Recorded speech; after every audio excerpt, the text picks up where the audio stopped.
இந்த பிஜேபி சங்கிங்க கூட்டத்தோட மத அரசியல் பருப்பு தமிழ்நாட்டுல வேகலன்னு வைங்களேன்.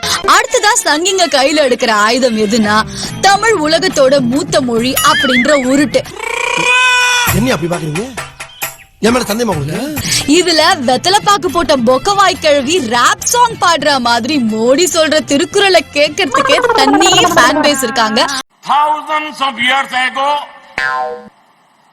Sant திருவள்ளுவர் say, புரட்சி தலைவர் வந்துட்டாயா, புரட்சி தலைவர் வந்துட்டாயா. இருந்தொம்பி இல்வாடு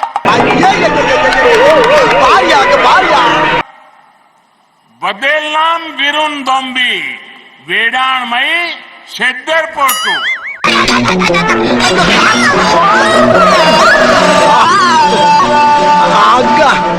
என்ன பைட்டு கேட்கறதுக்கே தண்ணி ஃபேன் பேஸ் இருக்காங்க.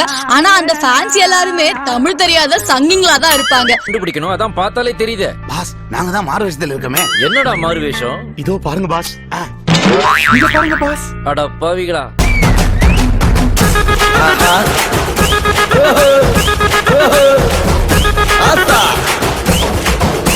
தமிழுக்கும் சமஸ்கிருதத்துக்கும் வளர்ச்சி நிதி எவ்வளவு ஒதுக்கி இருக்கீங்கன்னு நாடாளுமன்றத்துல எம்பிக்கள் கேட்ட கேள்விக்கு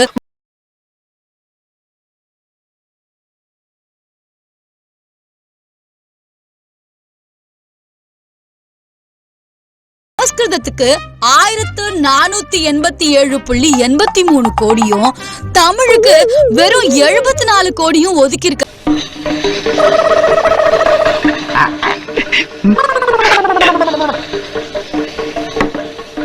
ஒன்றிய கல்வி அமைச்சர் சுபாஷ் சர்க்கார் பதில் அளிச்சிருக்காரு.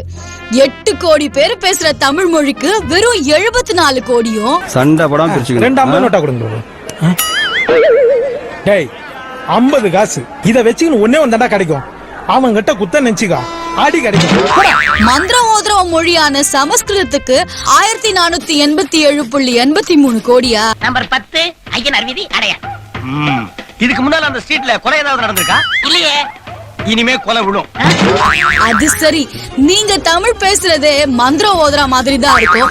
வேணும்னா தமிழை வளர்க்கறதுக்கான நிதிய நீங்க அதிகமா கொடுங்க. காசு இல்லப்பா, காசு. தமிழ் எப்படி பேசுறதுன்னு உங்களுக்கு நாங்க சொல்லி தரோம். இந்த லட்சணத்துல எப்போ எந்த மூலையில பார்த்தாலும் மேடைய போட்டு உலகத்தின் மூத்த மொழி தமிழ்னு சும்மா உருட்டிக்கிட்டே இருக்காரு வடநாயகன் மோடி. உங்களில் பலர் தமிழ்நாட்டு இஷ்டம் என்ன பேசுறீங்க? நான் எப்படி மரியாதை கொடுக்க முடியும்? சேரம் தவறுகள் உங்கள் அனைவருக்கும் வணக்கம். கெட்ட வார்த்தையில பேசாத. அனைவருக்கும் வணக்கம். நானும் பேச்சு போடுடா. இந்தியாவின் வளர்ச்சியில் தமிழ்நாட்டின் பங்கு முக்கியம். ஆண்டவா, ஒண்ணு அவனை ஊமையாக்கு, இல்லன்னா என்ன செவிடாக்கு. 2022ல அதிகமான பொய் சொன்ன அரசியல் தலைவர் யார்? காலங்காலமா பொய் சொல்லிட்டு இருக்கிறதா மோடி தான். தெரிஞ்சிருச்சா? உங்க எல்லாருக்கும் தெரிஞ்சிருச்சா? மோடி தான் சொல்லணும். எதனால? எல்லா விஷயத்துக்கும் தான் போய் சொல்லிருக்காரு அவரு. என்ன சொன்னாலும் பொய். மோடி தான் எனக்கு சொல்ல முடியுமா? இப்ப உதாரணத்துக்கு சொல்லணும், இப்ப சிலிண்டர் வாங்குறீங்க, அமௌண்ட் வந்து உங்களுக்கு கிரெடிட் ஆகும் அப்படின்னு சொன்னாங்க. அதெல்லாம் அந்த கன்றாவி பொய்யத்தான் எல்லாருக்கும் சொல்றேன் அப்படின்னு சொன்னாங்க. அதெல்லாம் பாத்தீங்கன்னா நிறைய பேருக்கு கிடைக்கவே இல்லை. இது நம்முடைய பாரத பிரதமர் அவர்கள் வருத்தப்படுவதற்கு வாய்ப்பே இல்லை. அவர் எதுக்கு வருத்தப்பட போறாங்க? இந்த மாதிரி 15 லட்சம் ரூபாய் வந்து உங்களுக்கு சொன்னாங்க, அதுவும் வந்து கிடைக்கவே இல்லை இல்லைங்களா? எல்லாமே பொய், எல்லாமே பொய் தான். இதெல்லாம் எதுக்கு காட்டுற? நீங்க புரிஞ்சுக்கணும். கேஸ் பார்த்தா இவ்வளவுதான்றாங்க, அப்புறம் பார்த்தா கேஸ் ரேட் ஏறிட்டு இருக்கு, பெட்ரோல் ரேட் ஏறிட்டு இருக்கு. அது குறிப்பாக நம்முடைய மோடி அரசினுடைய முக்கியமான சாதனை. அது அந்நிய செலவாணி பணத்தெல்லாம் கொண்டு வந்துடுறாருங்க, வெளிநாட்டு பணத்தெல்லாம். அது சுவிஸ் பேங்க்ல நான் ரெக்கவர் பண்ணாரு, ஒண்ணுமே பண்ணல அவரு. என்னப்பா நான் என்ன எதுவுமே பண்ணல. எந்த பிரைம் மினிஸ்டருக்கு இப்படிலாம் நடந்து இல்லையாமே, ரொம்ப கேவலம்னு பேசிக்கிறாங்க. காரித்து கூட சமமா. அண்ணாமலை அவர் வந்து ஒரு என்ன சொல்றது, எதையாச்சும் சொல்லியா?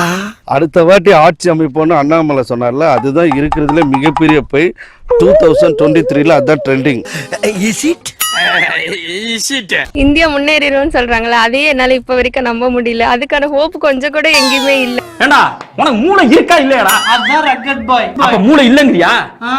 ஐயோ சனியம் புடிச்சவங்க. இதுதான் சொல்றேன். I am not prepared.